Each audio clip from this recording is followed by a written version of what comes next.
ஓம் சாயிரா சாயிரா ஓம் சாயிரா சாயிரா ஓம் சாயிரா சாயிரா அன்பே சாயிரா பேரன்பே சாயிரா அகிலம் தளிக்க ஆத்மா விழிக்க அனுதினம் சாயிரா எங்கள் அன்பே சாயிரா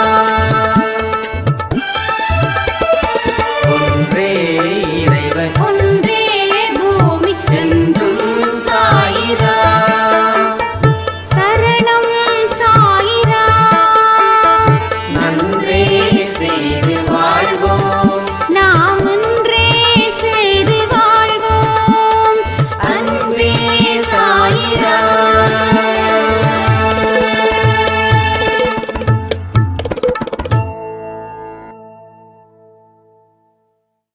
சாயிராம். என் உயிரின் உயிரானவர்களே, இந்த பதிவு ரொம்ப ரொம்ப முக்கியமானது.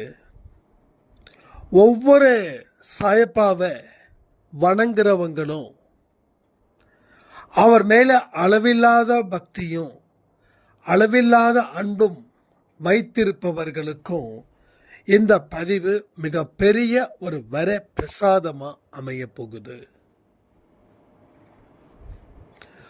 உங்களை சாயப்பா நேசிக்கிறாரா? உங்களை சாயப்பா 24 மணி நேரமும் கண்காணிக்கிறாரா? உங்களை சாயப்பா எந்த அளவுக்கு நம்புறாரு? இதை எல்லாமே இந்த பதிவில் நாம் ரொம்ப டீட்டெயில்டாக பேச போகிறோம். ஒவ்வொரு மனுஷனுக்கும் கடவுள் என்னை நேசிக்கிறாரு, நான் கடவுளுடைய இதயத்தில் குடியிருக்கிற அப்படின்னு யாராவது சொன்னால் அவங்க மனசு எவ்வளவு சந்தோஷம் அடையும்ன்றதை கொஞ்சம் யோசிச்சு பாருங்க.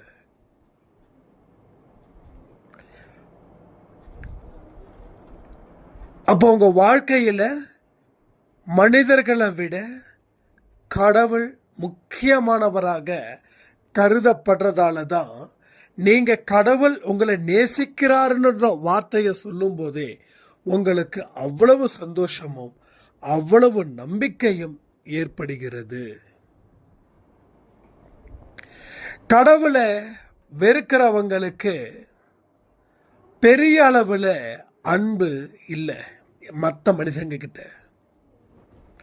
ஆனால் கடவுளை உருகி வணங்குறவங்களுக்கும் கடவுள் மேலே மற்ற மனிதர்கள் மேலே அவங்களுடைய நம்பிக்கை மிகவும் ஆழமானதாக, அவங்க வாழ்க்கை மிகவும் அற்புத சக்தி படைத்ததாக மாறுகிறது. ஸோ ஆழமான அன்பு, ஆழமான நம்பிக்கை நீங்கள் பிறர் இடத்துல வைக்கும்போது அது எங்கேயுமே எதனாலையுமே ஏமாற்றப்படுவதில்லை.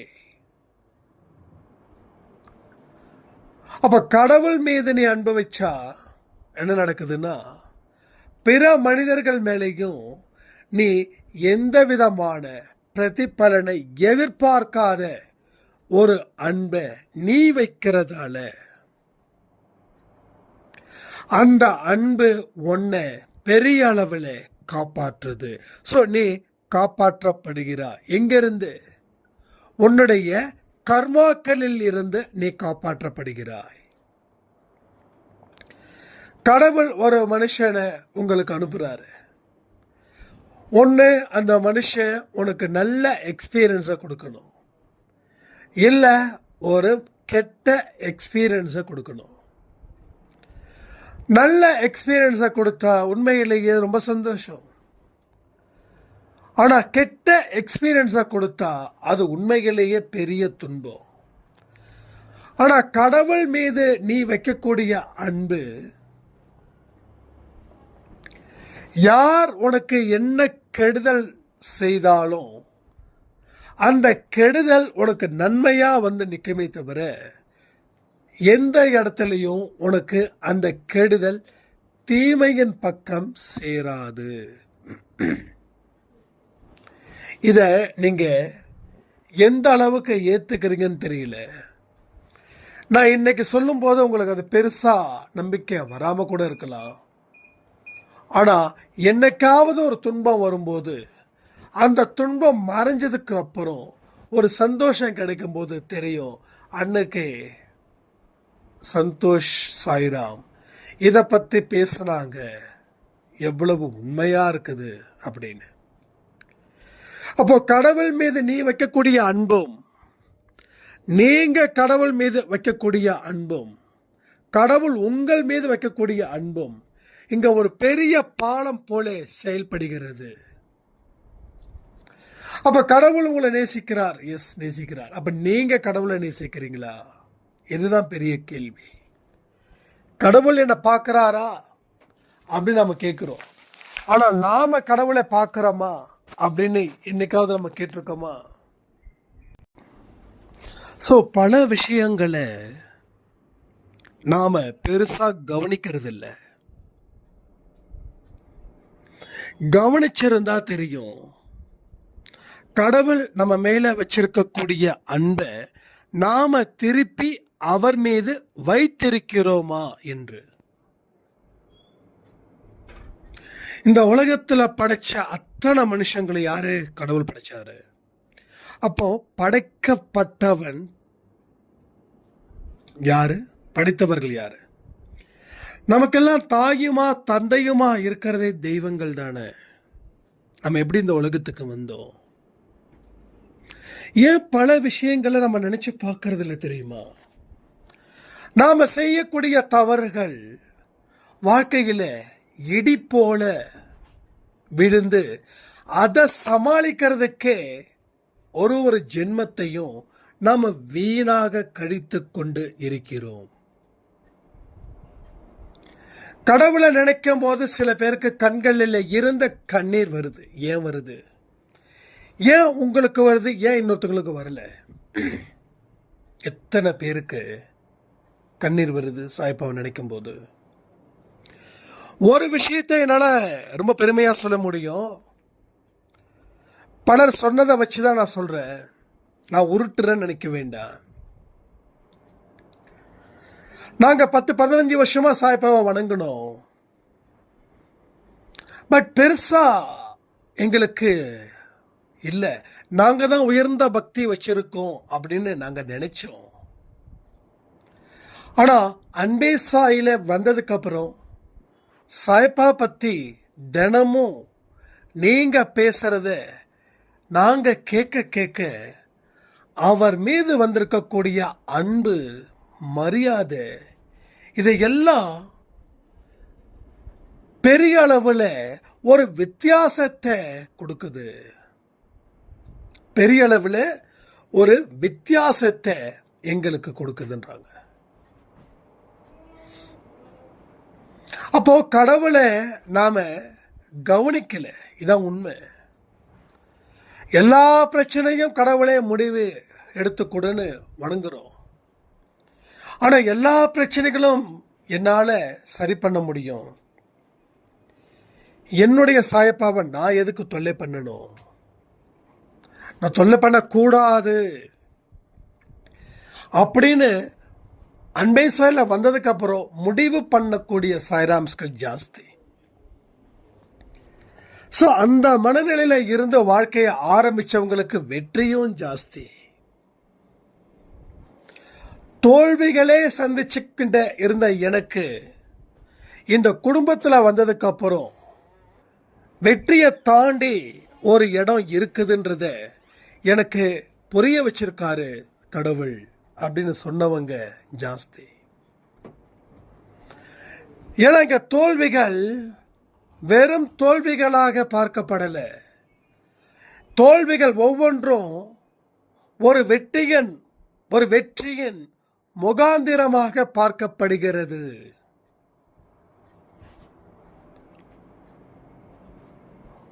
ஒரு பொழுதும் நாம கடவுளுக்கு சமர்ப்பிக்கிறோம். ஒவ்வொரு வெற்றியும் ஒவ்வொரு தோல்வியும் இங்கே நாம் கடவுளுக்கு சமர்ப்பிக்கிறோம். ஒவ்வொரு அவமானமும் ஒவ்வொரு வெகுமானமும் கடவுளுக்கு சமர்ப்பிக்கிறோம், இயல்பாக சமர்ப்பிக்கிறோம். ரொம்ப நேச்சுரலான சில விஷயங்கள், பல விஷயங்கள் இங்க நடந்துகிட்டு இருக்குது. நாம விதை மட்டும்தான் விதைச்சோம், விதைய மட்டும்தான் போட்டோம். ஆட்டோமேட்டிக்கா விதை முளைக்குது, செடி வளருது. செடியில இருந்து எது எது பயன் தருதோ அது அத்தனையும் நமக்கு கிடைக்குது. நல்ல அறுவடைய நாம செஞ்சுக்கிட்டு இருக்கிறோம். எவ்வளவு பெரிய ஒரு வெற்றியை நாம இங்கே தக்க வச்சுக்கிட்டு இருக்கோம் அப்படின்னு சொன்னா, எவ்வளவு பெரிய தோல்விகளை நாம சந்திச்சோமோ அதைவிட பலமான ஒரு வெற்றியை நாம இங்க சம்பாதித்து கொண்டு இருக்கிறோம். எல்லாமே உணர்வு பூர்வமா செயல்படும் போதுதான் உங்க வாழ்க்கை வெற்றி அடையுது. ஏன் உங்களோட ஒவ்வொரு தோல்விகளும் பலமா இருக்கு தெரியுமா? ஒவ்வொரு தோல்விகளுக்கு பின்னாடியும் ஒரு எமோஷனல், அது எமோஷனலா இருக்கிறதால தான் அந்த தோல்விகளுக்கு பலம் அதிகமா இருக்கு. 10 வருஷத்துக்கு முன்னாடி அடைந்த தோல்வி இல்லை 20 வருஷத்துக்கு முன்னாடி அடைந்த தோல்வி இல்லை 30 வருஷத்துக்கு முன்னாடி அடைந்த ஒரு தோல்வி இன்று வரை நினைச்சாவே கண்ணு கலங்குதுன்னா அதுக்கு என்ன அர்த்தம்? உணர்வு பூர்வமா அந்த ஒரு சம்பவம் நடந்ததால. உணர்வு பூர்வமா அந்த சம்பவம் நடக்கலைன்னா எங்க எதுவும் நடந்திருக்க வாய்ப்பு இல்லை. ஆனா உணர்வு பூர்வமா நடந்ததால தான் இன்னைக்கும் அந்த விஷயத்தை மறக்க முடியல.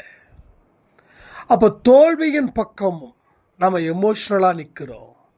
அதே போல கடவுள் பக்கம் நீங்க எமோஷனலா இருந்தீங்கன்னா இப்போ இந்த நாள் வரைக்கும் இழந்த அத்தனை இழப்புகளையும் ஈடு செய்து நாம புதியவனைகளை பெறலாம், மகிழ்வுடன் வாழ்க்கையை வாழலாம். ஒரு பெரிய அற்புதத்தையும் அதிசயத்தையும் இந்த உலகில் செய்வதற்கு கடவுள் நமக்கு துணை புரிவார். கடவுளுடைய அனுக்கிரகம் இங்கே எல்லாருக்குமே இருக்கு. ஆனா அதை பயன்படுத்திக்க யாருக்கும் துணிவு இல்லை. அதை எந்த அளவுல பயன்படுத்திக்கணும் அப்படின்றது தெரியல. ஆனா கடவுளுடைய அனுக்கிரகத்தை 1% கூட நம்ம சரியா பயன்படுத்திக்கல. நம்மளுடைய பார்வை பயத்தின் அடிப்படையில், பாவத்தின் அடிப்படையில், தவறுகள் செய்வதன் அடிப்படையிலேயே அந்த பார்வை இருக்கிறது. பார்வையை அந்த பக்கம் திருப்பினதால நம்ம பார்வை சரியான பார்வை இல்லாம ஒரு மோசமான சூழ்நிலைக்கு உட்பட்டதாக அந்த பார்வை இருக்கின்றது. இதான் உண்மை. ஏதோ ஒரு விஷயம் நடந்துக்கிட்டு தான் இருக்கு நம்ம மனசுக்குள்ள. ஆனா அதை சரிப்படுத்த முயற்சி செய்யறவன் ஜெயிக்கிறான். அதை சரிப்படுத்தாம என்னமோ ஏதோ ஒரு வாழ்க்கையை வாழணும் அப்படின்னு நினைக்கிறவன் வாழ்க்கையில சிறிதளவே வெற்றி அடைந்து ஒரு பலமான முறையிலே அவன் தோற்கடிக்கப்படுகிறான். யாருங்க தோற்கடிக்கப்படுகிறதுனா அவனாலேயே தோற்கடிக்கப்படுகிறான். அவனுக்குள்ள ஒரு வில்லனை தேடுறதால தான் வெளியில இருந்து ஒரு வில்லன் புறப்பட்டு வருகிறான். புரியுதா உங்களுக்கு? எத்தனை பேருக்கு புரியுது? ஒண்ணுதான், நாம ரொம்ப ஆசைப்பட்டுட்டோம் அப்படின்னா அதன் மூலமா பெறக்கூடிய துன்பம், அந்த துன்பத்துக்கு ஒரு உருவம், அவன் தான் மனிதன். அப்போது இவன் துன்பத்தை கொடுக்குறான்னா உன்னுடைய எண்ணங்கள், அந்த எண்ணங்களில் இருந்து வரக்கூடிய விளைவு, அந்த விளைவின் மூலமாக பெறப்பட்ட ஒரு உருவம்.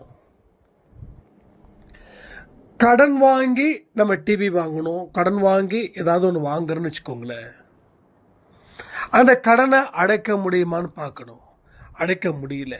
ஆனாலும் வாங்கணுன்ற ஆசை இருக்குது, வாங்கணுன்ற ஆசை இருக்குது. ஆனால் அடைக்க திறன் இல்லாமலும் இருக்குது. இப்போ இந்த இடத்துல வேண்டாம், இது ரிஸ்க்கு அப்படின்னு நினச்சி அவன் கடன் வாங்காம தன்னுடைய வாழ்க்கையை வாழ்ந்தா எந்த மனிதனும் இவனை அச்சுறுத்த மாட்டான். ஆனால் ஒரு மனுஷன் அச்சுறுத்துறான். ஏன் தெரியுமா? இவனுக்கு வாங்கணும்னு ஆசை இருக்குது, ஆனால் கட்டணும்னா அப்புறம் பார்த்துக்கலான்னு நினைக்கிறான். அப்போது ஆசை ஜெயிக்குது, அறிவு தோக்குது. ஆசை ஜெயிச்சதால அறிவு தோத்ததால இவன் ஒருவனுக்கு அடிமை ஆகிறான். இப்படி கடன் வாங்கினதால உன் வீட்டு தேடி வந்து உன்னை கேவலப்படுத்துகிறான். கடன் வாங்கலை நீங்கள் அப்படின்னா அந்த மனிதன் உங்கள் வீட்டை தேடி வந்து உங்களை அவமானப்படுத்துவானா? அவமானப்படுத்த முடியுமா? அப்படி அவன் உங்களை அவமானப்படுத்தினானா நீங்கள் அமைதியாக இருப்பீங்களா? அழுவீங்களா? திருப்பி எதிர்த்தாக்குதல் நீங்கள் நடத்த மாட்டீங்களா? ஆன்சர் பண்ணுங்க.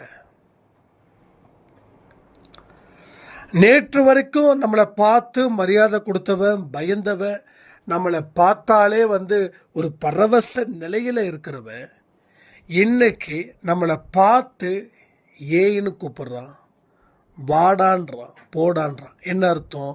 உன்னோட ஆசை விளைவுகளாக மாறி அது மனித ரூபத்தில் யமனா வந்து சேருது.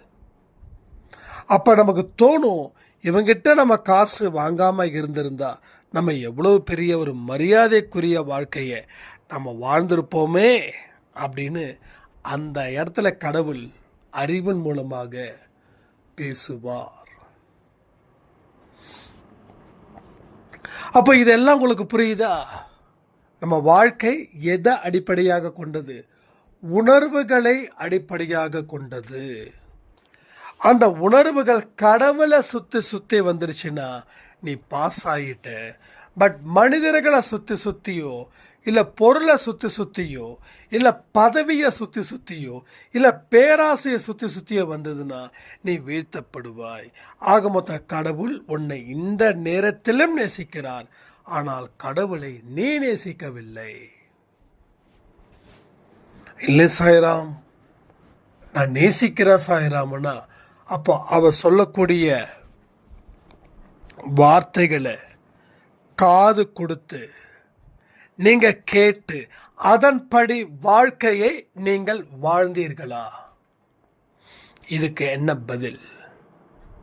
இதுக்கு என்ன ஆன்சர் உங்ககிட்ட இருக்குது? இதுக்கு எந்த மாதிரியான பதிலை சொல்ல போறீங்க? நீங்கள் அவரை நேசிக்கிறீங்கிறது உண்மையாக இருந்தால் அவரை தாண்டின எந்த ஒரு விஷயத்தையும் உங்களால் யோசிக்க கூடாது. ஈவன் உங்கள் வாழ்க்கையில் உங்கள் கணவர் மோசமானவராக இருக்கலாம், இல்லை உங்கள் மனைவி மோசமானவர்களாக இருக்கலாம், இல்லை உங்கள் மாமனார் மாமியார் மோசமானவர்களாக இருக்கலாம், இல்லை உங்களுடைய பிஸ்னஸ் பார்ட்னர் மோசமானவங்களாக இருக்கலாம். இவங்களை தாண்டி வேற யாரையுமே யோசிக்காத அளவில் உங்கள் மைண்டு இருந்துச்சுன்னா நீங்கள் வாழ்க்கையில் பாஸ் ஆகிட்டீங்க. பட் இவங்களை எதிர்த்து தான் வாழணும் அப்படின்ற ஒரு இடத்துல வெறுப்பு வாழ்க்கையை நீங்கள் வாழ்ந்துக்கிட்டு இருந்தீங்கன்னா நீங்கள் கடவுளை நேசிக்கலைன்னு அர்த்தம். ஸோ இங்கே எல்லாமே ஒன்வே தான். கடவுள் தான் நேசிக்கிறார், நீங்கள் கடவுளை நேசிக்கலை. நீங்கள் நேசிப்பது உண்மை என்றால் அவருடைய சொல்லுக்கு கட்டுப்படக்கூடியவர்களாக நீங்கள் வாழ வேண்டியது முதல் படி. அதில் இருந்து என்னைக்கும் பின்வாங்கக்கூடாது. இப்படிப்பட்ட வாழ்க்கையை வாழணுமான்னு யோசிக்கக்கூடாது. இதெல்லாம் நமக்கு தேவைதானா? நம்மளுடைய அறிவை வேறு மாதிரி பயன்படுத்தலாம். இங்கே நமக்கு ரொம்ப ஸ்லோவாக தானே நடக்குது எல்லா விஷயமும் அப்படின்னு நினைக்கக்கூடாது. ஸோ இதை எல்லாத்தையும் ஒன் பை ஒன்னாக கவனிச்சு உன்னுடைய எண்ணங்களை உறுதியாக்கி நீ செயல்பட உன்னுடைய வளர்ச்சியின் வேகம் ஆரம்பத்தில் குறைவாக இருந்தாலும் போக போக ஜெட்டு தெரியும்ல உங்களுக்கு, அந்த ஸ்பீடு உங்களுக்கு கிடைக்கும். ஆனால் நமக்குள்ளே இருக்கக்கூடிய பிரச்சனை என்ன தெரியுமா? இவ்வளவு நாள் நான் வெயிட் பண்ணுறேன், இப்போ வரைக்கும் பெரிய அளவில் முன்னேற்றம் இல்லைன்னு உங்கள் வாயாலேயே ஒரு உண்மையை கடவுள் சொல்ல வைக்கிறார். அதாவது முன்னேற்றம் இருக்குது, ஆனால் பெரிய அளவில் முன்னேற்றம் இல்லை. முன்னேற்றம் இருக்குது, நீங்கள் தான் சொல்கிறீங்க. பெரிய அளவில் முன்னேற்றம் ஒன்றும் வரலைங்க. அப்போ சிறிய அளவில் முன்னேற்றம் இருக்குது, அதை கடைப்பிடிச்சிங்கனாவே பெரிய முன்னேற்றத்தை அடைஞ்சிடலாம். ஆனால் எடுத்த உடனே நாம் கோட்டையை பிடிக்கணுன்னா எப்படி முடியும்? ஸோ முடியாதுல்ல. எத்தனையோ பேர் கோட்டையை பிடிக்க தயாராக இருக்காங்கல்ல, எத்தனையோ அனுபவசாலிகள் இருக்காங்கல்ல. அப்போ அவங்களெல்லாம் தாண்டி நீ கோட்டையை பிடிச்சிட முடியுமா? அப்போது அடுத்தவர்களை பலத்தை மதி, பயப்படாத, மதி. அடுத்தவங்க பலத்தை மதிக்க மாட்டேன், அடுத்தவங்க பலமே இல்லாத பலகீனமானவர்கள் சொல்லி நீ ஓவர் கான்ஃபிடென்ஸில் நீ கோட்டையை பிடிக்கணும்னு நினச்சா மறுபடியும் கோட்டையை பிடிக்க முடியாதது போலவே மாறிடும். ஏன்னா நீ அளவுக்கு மீறி ஒரு வெற்றியை எதிர்பார்க்குற. ஆனால் இங்கே நீ நினச்சதுக்கும் நீ அடைந்த சாதாரண ஒரு வெற்றி கூட உன்னால் அதை கூட கொண்டாட முடியாது. அப்போது அடுத்தவங்க பலத்தை மதித்து உன்னுடைய பலத்தையும் ஏற்றி நீ வாழ்க்கையில் வாடும்போது ஒரு சிறிய முன்னேற்றத்தின் மூலமாக கிடைக்கக்கூடிய வெற்றி, அது உனக்கு மிகுந்த சந்தோஷத்தையும் மிகுந்த நம்பிக்கையையும் உன்னோட முகத்திலே காட்டி கொடுத்துரும். எதிரிகள் கூட உன்னை பார்த்து பயப்படுவார்கள். என்றைக்குமே நமக்கு ஆப்போனண்ட்டாக இருக்கிறவங்க நம்ம முகத்தை பார்த்து தான் முடிவு பண்ணுறாங்க, தெரியுமா உங்களுக்கு? ஒன்றும் இல்லை, இப்போ ரோட்டில் நான் போகிறேன், என்னை விட உடல் பலகீனமாக இருக்கிறவரும் போகிறாரு. அப்போது என்னை எவனும் வம்புக்கு எடுக்கலை, ஆனால் இன்னொருத்தனை வம்புக்கு எடுக்கிறாங்க. ஏன் வம்புக்கு எடுக்கிறாங்க? என்னையே வம்புக்கு எடுக்கலை. என்னோட முகம் என்னோட பாடி பலமாக இருக்குதுன்னு அவன் நம்புகிறான். ஸோ இன்னொருத்தனோட பாடி என்னோட முகம் வாடி போய் இருக்குது, பலம் இல்லாமல் இருக்கான்னு அவன் நம்புகிறான். அப்போது பலகீனமானவனை தான் பலமானவன் தாக்குவான். ஒரு பலமானவன் இன்னொரு பலமானவனே தாக்கப்படுவது இல்லை. அதே கதை தான் இங்கேயும், அதே கதை தான். அப்போ சிறிய அளவில் தான் முன்னேற்றம் இருக்குது. ஏன்னா நீ படிப்படியாக தான் போகணும். பறந்து போக நம்ம பறவை இல்லை. நடந்து போவதற்கு உண்டான தகுதி மனிதராக நாம் இருக்கிறோம். நம்ம பறவை இல்லை. சட்டுன்னு அந்த கோட்டையில் போய் நிற்கிறதுக்கு, அந்த கோட்டையை பிடிக்கணும்னா எத்தனையோ படிக்கட்டுகளை நீ ஏறணும். சில படிக்கட்டுகள் மோசமாக இருக்கும், சில படிக்கட்டுகள் பளபளன்னு இருக்கும், சில இடத்துல காலை உள்ளே விட்டா வெளியில் வருமா வராதான்ற அளவில் அவ்வளவு குண்டும் குழியுமா இருக்கும். நீ ஒரு படிக்கட்டை கடந்து போகும்போது இந்த படிக்கட்டை நான் கடந்துட்டேன், கடவுளுக்கு நன்றி. இந்த படிக்கட்டை கூட என்னால் கடக்க முடியுதே, என்னோட பலத்துக்கு ஒரு நன்றி.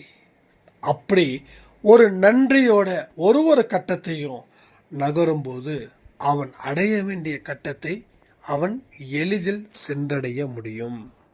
இப்போ புரியுதா? ஓவர் கான்ஃபிடென்ஸில் நீங்கள் உங்கள் வாழ்க்கையை வாழும்போது நீங்கள் எதிர்பார்க்குற வெற்றி, நீங்கள் 100க்கு 100 மார்க் வாங்கினா தான் நான் ஹாப்பின்னு நினைக்கிறீங்க. ஆனால் நீங்கள் ஒரு மக்க ஸ்டூடெண்ட்டு, நான் சும்மா இதுக்காக தான் சொல்ல, ஃபீல் பண்ண வேண்டாம். நீங்கள் ஒரு மக்க ஸ்டூடெண்ட்டு. அப்போ உங்களோட டார்கெட் என்ன? Pass mark. அப்போ நீங்கள் பாஸ் மார்க் வாங்கிட்டீங்கன்னா வரக்கூடிய படிப்பை இன்னும் ஜாஸ்தி பண்ணி இன்னும் புரியிற அளவில் அதை படித்து அடுத்தது 70 மார்க்குக்கு போவீங்க. ஸோ 70ல் 60 வந்தால் கூட நீங்கள் சந்தோஷப்படுவீங்க. அடுத்தது 70ல் இருந்து 90க்கு போவீங்க, 90லேருந்து 100க்கு போவீங்க. ஸோ இது மாதிரி தான் நம்மளுடைய சட்ட திட்டங்கள். அதாவது நான் கவர்மெண்ட் சொல்லக்கூடிய சட்டத்தை சொல்லலை, ஒரு மனிதனுக்குன்னு ஒரு சட்டத்தை, உனக்குன்னு ஒரு சட்டத்தை உருவாக்க, அதில் இந்தந்த இடத்துல தான் போய் நான் கொடி கட்ட முடியும் அப்படின்னு நினச்சிக்கோ. ஒரு படிக்கட்டில் இருந்து இன்னொரு படிக்கட்டு ஏறுனாவே அது ஒரு பெரிய வெற்றியாகவே நினச்சிக்கோ, தப்பே இல்லை. அப்போ தான் இதன் மூலமாக கிடைக்கக்கூடிய நம்பிக்கை தான் உனக்கு அடுத்த படிக்கட்டை ஏற வழிவகை செய்யும். இல்லைன்னா இதே படிக்கட்டில் நீ நின்றுடுவ. புரியுதா? இதே படிக்கட்டில் நீ ஸ்டாப் ஆகிடுவ. ஸோ நம்மளுடைய ஒவ்வொரு விதமான வெற்றியும் அடிப்படையில் எந்த அளவுக்கு ஸ்லோவாக இருக்குது தெரியுமா? ஆனால் சில பேர் பொறுமையோடு இருந்து அதை கடைப்பிடிச்சு ஒரு ஹிமாலய வெற்றிக்கு கொண்டு போகிறாங்க. ஆனால் இவ்வளவு தூரம் நீ வந்துட்டியே, கொஞ்சம் முயற்சி பண்ணியிருக்கலாமே அப்படின்னு இப்போ நான் சொன்னால் உங்களுக்கு புரியாது. என்ன 10 வருஷம் கழித்து உங்கள் லைஃப்பில் ஏதோ ஒரு விஷயம் நடக்கும்போது அப்போ அவர் சொன்னாரே, இன்னும் கொஞ்சம் வெயிட் பண்ணி காத்திருந்து செயல்பட்டு இருந்தால் நம்ம வாழ்க்கை எந்த அளவில் மாறி இருக்கும். நாம் அந்த வாய்ப்பை தவற விட்டுட்டோமே. தவற விடாமல் இருந்திருந்தா இந்நேரம் நான் நம்பர் 1 மாறி இருப்பேனே. ஸோ என்றைக்குமே சரிங்க, வாழ்க்கையிலையும் சரி, பிஸ்னஸ்லேயும் சரி, வேலை செய்கிற இடத்துலையும் சரி, உணர்வு பூர்வமாக செய்யுங்க. பிடிச்ச வேலையை செய்யுங்க. உங்களுக்கு ஒரு வேலை பிடிக்கலைன்னா தயவு செய்து செய்யாதீங்க. சம்பளம் அதிகம், ஆனால் எனக்கு வேலை பிடிக்கல அப்படின்னா நீங்கள் கடைசி வரைக்கும் இதே ரேஞ்சில் தான் இருப்பீங்க. ஆனால் எனக்கு இந்த வேலை பிடிச்சிருக்குது, ஆனால் சம்பளம் கம்மி இருந்தாலும் நான் வாழ்ந்துப்பேன், எனக்கு எக்ஸ்ட்ரா வருமானத்தை வேறு எதுலையாவது இயற்றுவேன் அப்படின்னு சொல்லி உங்களுக்கு பிடிச்ச வேலையை நீங்கள் செஞ்சு பாருங்களேன்.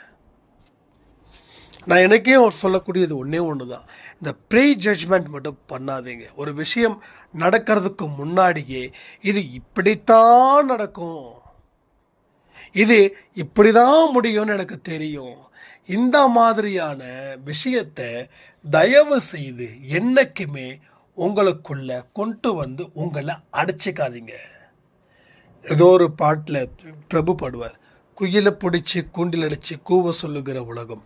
நீங்கள் என்ன பண்ணுறீங்கன்னா, அந்த கூண்டுக்குள்ளே நீங்களே மாட்டி நீங்களே பூட்டை பூட்டிக்கிட்டு அந்த சாவியை வேற யார்கிட்ட கொடுத்துட்றீங்க. அப்போ நீங்களே பாடுறீங்க. அப்படி தான் இங்கே நடக்குது. அதனால் எல்லாவற்றையும் இப்போ நீங்கள் சாய்ப்பா வணங்குறத கூட எத்தனை பேர் ஆத்மார்த்தத்தனமாக வணங்குறாங்கன்னு எனக்கு தெரியல. ஆனால் நீங்கள் நல்லபடியாக வணங்குனா, அது ஆத்மார்த்தத்தனமாக வணங்கும்போது உங்களுடைய பிரார்த்தனை இருக்கே, அந்த பிரார்த்தனையே உங்கள் வாழ்க்கையில் தேவைப்படாதது போல ஆகிடும். என்னைக்கு? ஆத்மார்த்தத்தனமாக நீங்கள் கடவுளை வணங்கும்போது. புரியுதா உங்களுக்கு? ஸோ அவ்வளவு விஷயங்கள் உங்கள் வாழ்க்கையில் பெரிய அளவில் நடக்கும்.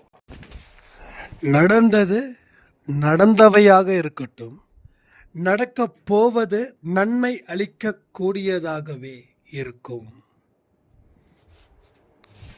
ஸோ இத்தனை நாள் நான் மிஸ் பண்ணிட்டேன், நோ ஃபெயில். எனக்கு ஒரு விஷயம் மட்டும் பிடிக்காதுங்க. யாராவது தப்பு பண்ணிட்டாங்கன்னா, ஐயோ நான் தப்பு பண்ணிட்டேன், நான் எப்படி உங்கள் முகத்தில் முழிப்பேன் அப்படி இப்படின்னு நிறைய பேர் சொல்லும்போது எனக்கு அவங்க மேலே கொஞ்சம் கோபம் ஜாஸ்தி ஆகுது. ஏன் தெரியுமா? தப்பு பண்ணியாச்சு, ஓகே, இனி தப்பு செய்ய மாட்டேன், சரி பண்ணிக்கிறேன்னு அந்த நம்பிக்கையை கொடுக்க மாட்டேன்றாங்க. ஸோ தப்பு செய்கிறது மனுஷனுடைய இயல்பு, அதுக்கான தப்பை ஆதரிக்கிறேன்னு சொல்லலை. ஆனால் இனி தப்பு செய்யக்கூடாது அப்படின்ற இடத்துல ஒரு திமிர் இருக்கணும். இந்த இடத்துல திமிர் இருக்கிறது தப்பே கிடையாது. இந்த இடத்துல திமிர் தாராளமாக இருக்கலாம். அதில் இதே இல்லை. ஸோ என் லைஃப்பில் தப்பு செஞ்சால் கூட நான் மன்னிப்பு கடவுள்கிட்ட கேட்டுட்டு அவர்கிட்டே நான் இப்படி தான் பேசுவேன். இல்லை சாய்பா, இனிமே எந்த தப்பும் நான் செய்ய மாட்டேன். சில நேரத்தில் செய்த தப்புக்கு என்ன அறியாமல் அழுதிருக்கிற நாட்களும் உண்டு. அது மனசில் இருக்கக்கூடிய பாரத்தை இறக்கிறது. அந்த கண்ணீர் வெளிவந்ததுக்கு அப்புறம் அதில் இருக்கக்கூடிய அந்த பயம், அதில் இருக்கக்கூடிய அந்த குற்ற உணர்வு, அது கண்களில் இருந்து கண்ணீராக வெளியில் வந்துருச்சு. இப்போ ஒரு போல்டு, அதாவது தைரியம். நம்மளால் ஏன் தப்பு செய்யக்கூடாது, தப்பு செய்யாமல் இருக்க முடியாதா, இனி நம்ம அப்படி தான் இருப்போம் அப்படின்னும் போது ஒரு நாளையும் பார்த்து முழு கவனத்தோட நம்ம வாடும்போது நம்ம செய்யக்கூடிய தவறுகள் இங்கே குறையுது. ஸோ கடவுள்கிட்ட இருந்து நமக்கு ஒரு க்ரீன் சிக்னல் இங்கே கிடைக்குது. இது வரைக்கும் ரெட் சிக்னலாக நமக்கு கிடைச்சது, இப்போது க்ரீன் சிக்னலாக நமக்கு மாறுது. ஸோ கடவுளுடைய படைப்பு அப்படின்றது ரொம்ப அற்புதமானது, ரொம்ப ரொம்ப ரொம்ப சக்தி வாய்ந்தது. அதை சரியான முறையில் நீ பயன்படுத்தினா உன் வாழ்க்கையில் மிகப்பெரிய இடத்துல நீங்கள் நிற்பீங்க, வாழ்வீங்கன்னு சொல்லி இந்த பதிவை நான் முடிக்கிறேன். ஜெய் சாய்ராம்.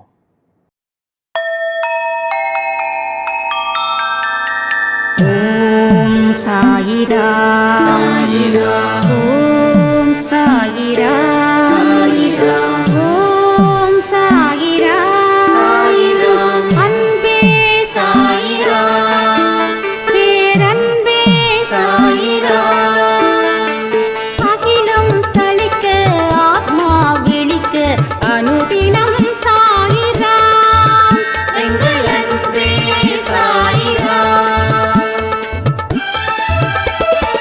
ஒன்றே இறைவன் ஒன்றே பூமிக்கென்றும் சாயிரா சரணம் சாயிரா நன்றே செய்து வாழ்வோம், நாம் ஒன்றே செய்து வாழ்வோம்.